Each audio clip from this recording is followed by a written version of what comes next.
Hello children, this is revision video, the invention of Vita Wong summary. He is Mr. Roald Dahl, author of the story, The Invention of Vita Wong. Part 1. In Part 1, Mr. Willy Wonka was a scientist. He invented a tonic, Wonka White, which made people younger.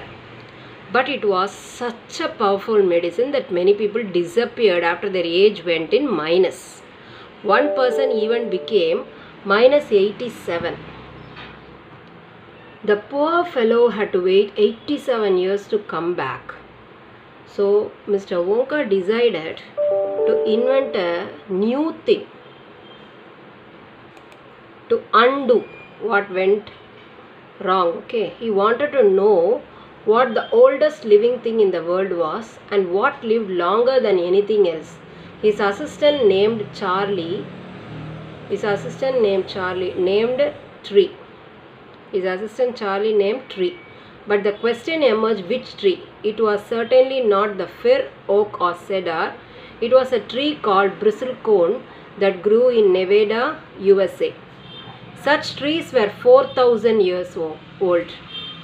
So Wonka got into his great glass elevator and rushed all over. He collected special items from the oldest things. He took a pint of sap from the bristlecone pine, the toenail clippings from a 168-year-old Russian farmer, an egg laid by 200-year-old tortoise, the whiskers of a 36-year-old cat, and so on. Then Part 2, Mr. Wonka traced down very old animals and took a bit of something from each one of them. In the end, he boiled and tasted the product in his inventing room. He produced one small cupful of black liquid. He gave 4 drops of it to a brave young volunteer, Oompa Loompa, to see what happened. What was the result? Charlie asked. Mr. Wonka said that the effect of the medicine was swift and fantastic. The moment that young man gulped down those drops, he became growing old and wrinkled. His hair dropped off and his teeth also started falling out. In an instant, the 20-year-old boy became an old man of 75. In this way, Vita Wong was invented. Next, we are going to see the story Quality. There is a story of give the character sketch of Mr. Gessler. Mr. Gessler is the character in the lesson Quality. It is written by John Glassworthy. Mr. Gessler is the younger brother of 2 Gessler brothers. 2 brothers were there in the short story Quality. Who is he? He is a traditional German shoemaker who values quality of the shoes more than profit. Profit avida quality is important. Physical appearance. He is a little short-statured man with his yellow crinkly face and reddish hair, beard.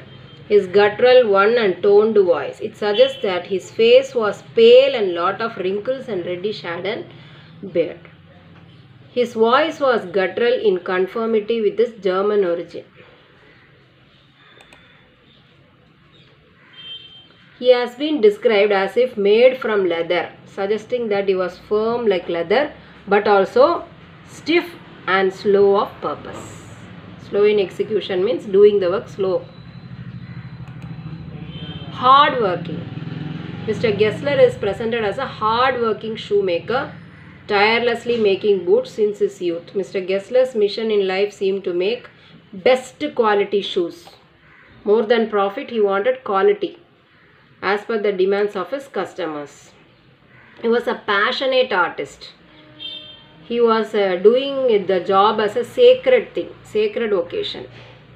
It was not merely profession but a sublime art of which he was passionate artist. Narrated him whether his work of shoemaking was awfully hard. Gessler answered with a smile, it is an art. He had highly passionate about shoemaking. In all the activities we can see that.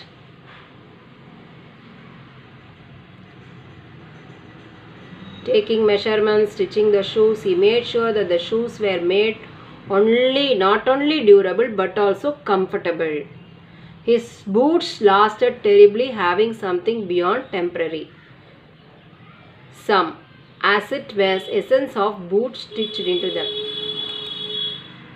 He was a perfectionist.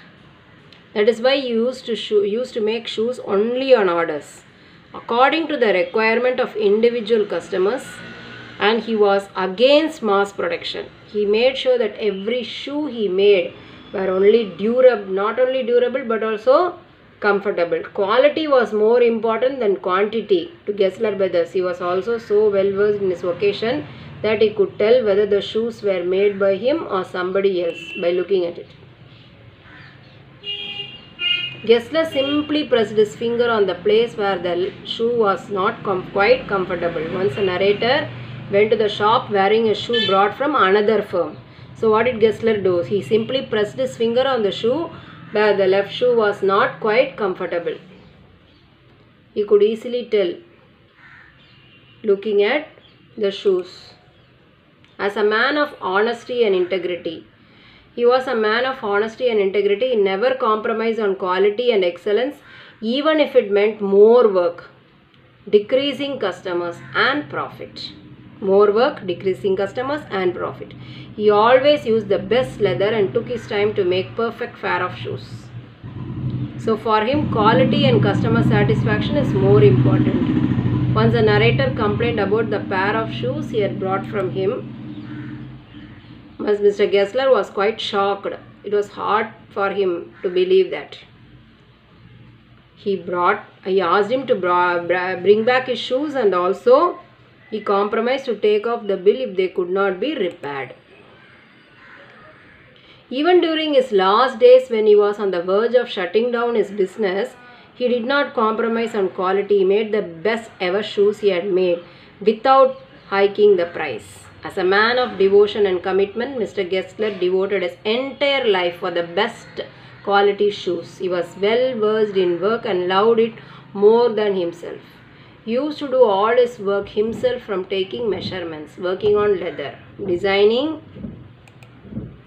the shoes, giving the finished products. He was against the use of machinery. He used to make shoes in the traditional way.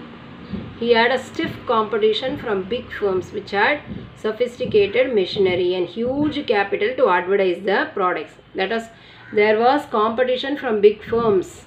They were making advertisements, but he was not compromising on quality. Mr. Gessler believed in quality. He forced to give away part of his shop. His elder brother could not get over the pain of losing one part of their shop, and his elder brother died. Despite losing his brother and part of his shop, he continued business.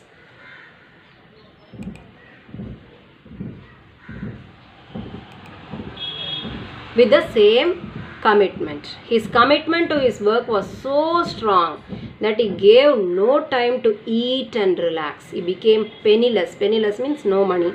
All his profit went in giving away rent and buying best quality leather. But for him, commitment to his work and customer satisfaction is more important than his needs. He finally died of starvation. This is the story Quality. And you have seen the story summary as well as the character sketch of Mr. Gessler. So go through this. Thank you, children.